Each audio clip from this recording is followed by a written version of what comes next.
Boa noite, pessoal. Bom dia. Vou dar início agora às aulas, as gravações das aulas, para deixar disponível para vocês, tá? Essa aqui foi a aula que teve na última aula, no começo desse segundo bimestre, certo? Para falar com vocês, para eu justamente explicar, fazer vídeos, como é que vai funcionar isso. Eu vou fazer vídeos de 40 minutos cada e vou disponibilizar lá pelo YouTube e também lá no grupo do WhatsApp. Aí, nesses primeiros 40 minutos, que são os primeiros 40 minutos da aula, vocês vão assistir esses 40 minutos, vão ver se tem alguma dúvida, vão analisar o que teve a aula e vão me dar, e a gente vai estar online, né? A gente vai estar, eu vou estar ao vivo com vocês também, para aí justamente tirar essas dúvidas sobre esses pontos da aula, se surgiu alguma dúvida, tá? A data tá 14 porque foi a aula passada, mas porque eu vou fazê-la de novo, né? Vou dar esse primeiro passo e vou continuar, começar um assunto novo. Tudo bem? Então, vou dar uma revisada no que a gente está vendo aqui, certo? Aí a gente vê o primeiro, relação de emprego e relação de trabalho. É isso que a gente está vendo. A gente, nessa segunda fase, nesse segundo bimestre, que a gente iniciou agora, depois desse período de provas, a gente está falando de relação de emprego e relação de trabalho. Então, relação de emprego, relação de trabalho. Relação de emprego é a espécie de relação de trabalho. O que é isso? Trabalho é o gênero. Tudo aquilo que eu estou prestando serviços através da minha mão de obra, eu estou prestando um trabalho, estou fazendo um trabalho. É a prestação de serviço. E esse trabalho pode ter uma relação de emprego. Ao momento que eu estou prestando meus serviços, eu posso ter uma relação de emprego, vou formalizar uma relação de emprego. Por isso que fala aqui que a relação de trabalho é o vínculo jurídico genérico pelo qual uma pessoa presta serviços a outrem. Então, trabalho é prestação de serviço. Estou prestando um serviço a outro. Eu estou disponibilizando minha mão de obra para uma outra pessoa para ir justamente prestando um trabalho, prestando um serviço.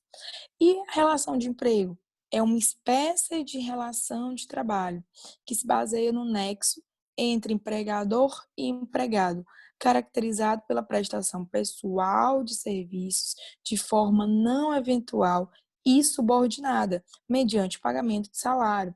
Então, a relação de emprego, para ela ser configurada, eu preciso ter requisitos específicos. Então, eu estou tratando de uma situação, uma prestação de serviço, ou seja, eu estou tratando de um trabalho, porque eu tenho trabalho numa relação de emprego, só que eu preciso de requisitos específicos para configurar essa relação de emprego.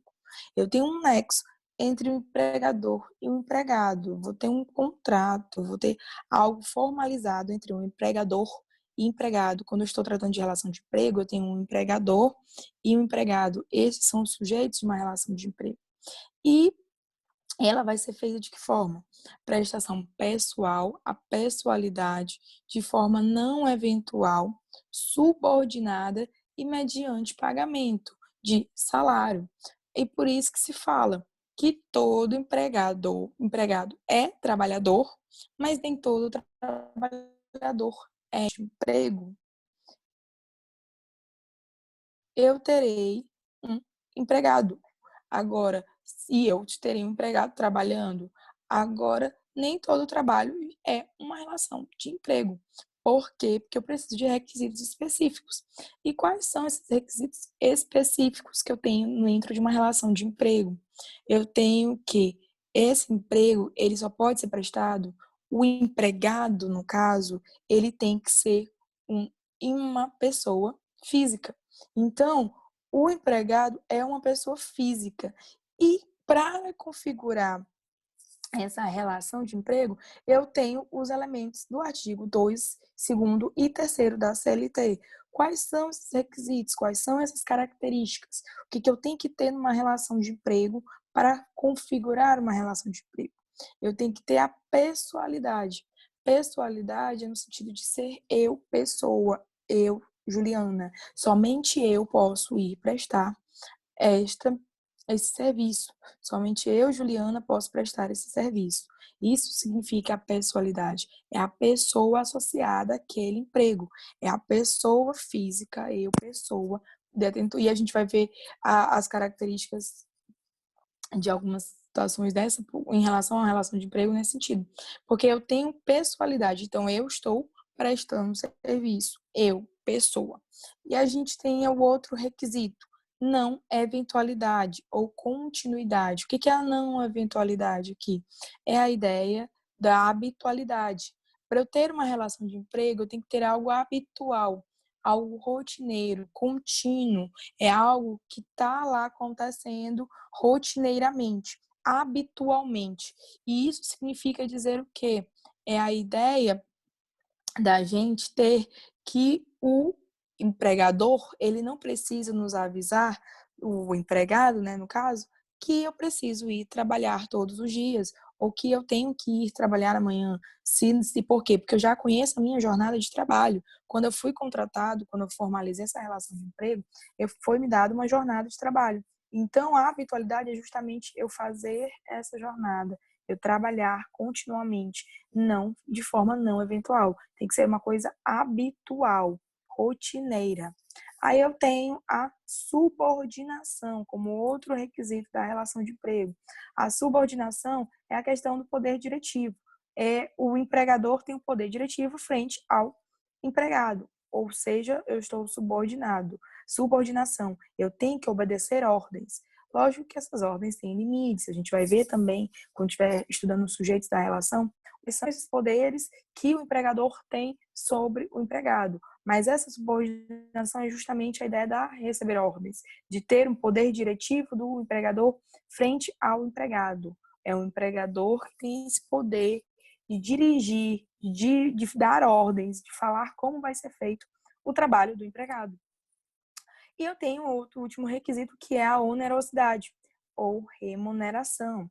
É a questão do salário. Eu estou prestando o meu serviço porque eu estou na expectativa de uma contraprestação, ou seja, eu presto algo esperando algo em troca.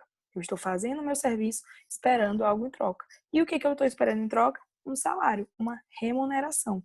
Então, é isso que é a questão da onerosidade. Para eu ter uma relação de emprego, eu tenho que ter um salário, eu tenho que ter o pagamento de um salário, eu tenho que ter a onerosidade. Então, eu tenho esses 4 requisitos para configurar uma relação de emprego. E quando eu não tenho esses requisitos concomitantemente, gente, eu tenho que ter eles ao mesmo tempo, certo? É concomitante, é ao mesmo tempo. Eu tenho que ter esses 4 requisitos ao mesmo tempo. E se eu não tenho esses requisitos ao mesmo tempo, eu tenho uma relação de trabalho. Relação de trabalho é quando o trabalho é prestado com a ausência de uma ou de algumas das características da relação de emprego. Trabalho é o gênero, emprego é uma espécie de trabalho. Então, a gente tem trabalho toda vez que a gente tem uma relação de trabalho toda vez que não tem um dos requisitos. E quais são esses trabalhos? Quais são essas relações de trabalho que existem que a gente vê um trabalhador, só que a gente não vê uma relação de emprego? A gente tem um trabalhador quando eu falo de um trabalho autônomo, de um trabalhador eventual, de um trabalho avulso portuário, trabalho temporário, voluntário, estagiário e terceirização de serviços. Esses são exemplos de trabalho, espécies de relação de trabalho que eu não tenho um emprego. Eu não tenho a formalização de um emprego, eu tenho um trabalho apenas. E por que isso aqui é importante a gente estar diferenciando e agora vocês saberem o que é um emprego, o que é um trabalho? Porque é a matéria de estudo. A gente vai saber quais são as pessoas, os sujeitos e o quem vai poder ser tá dentro de uma relação de emprego para eu poder aplicar o direito trabalhista, para eu poder aplicar as regras da CLT, para eu poder aplicar o direito do trabalho. Por isso que a gente estuda a relação de emprego e relação de trabalho. Por isso que a gente tem essa diferenciação para saber. E o trabalhador autônomo, o que é o trabalho autônomo? É aquele que se desenvolve por conta própria, sem subordinação. Autônomo é a pessoa física que exerce habitualmente e por conta própria atividade profissional remunerada.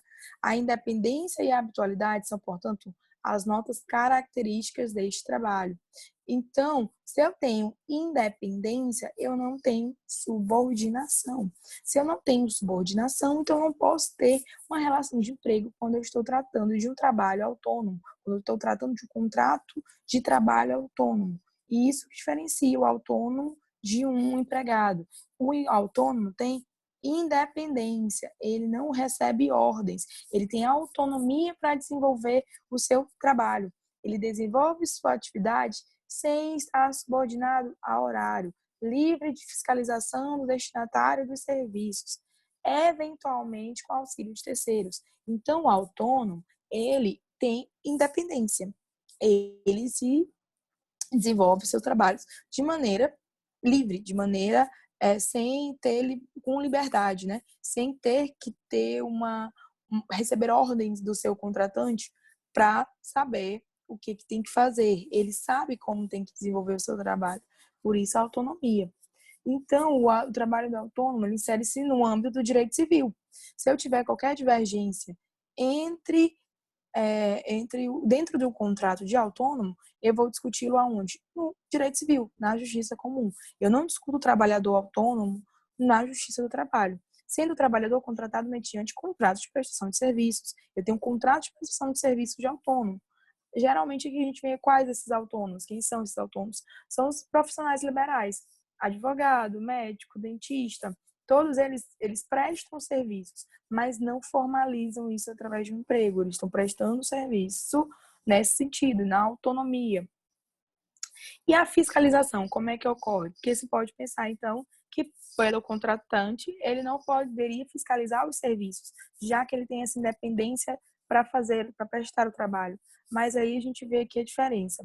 A fiscalização, porque o tomador dos serviços, o contratante, quem está contratando, né, não interfere nas condições de trabalho do autônomo, seja na forma de sua prestação, seja nas questões técnicas que o envolvem, mas pode dar orientações gerais sobre o trabalho em si. Ele vai falar como ele quer a prestação desse trabalho, lógico. Eu estou contratando alguém e vou falar qual é o serviço que eu quero que seja feito.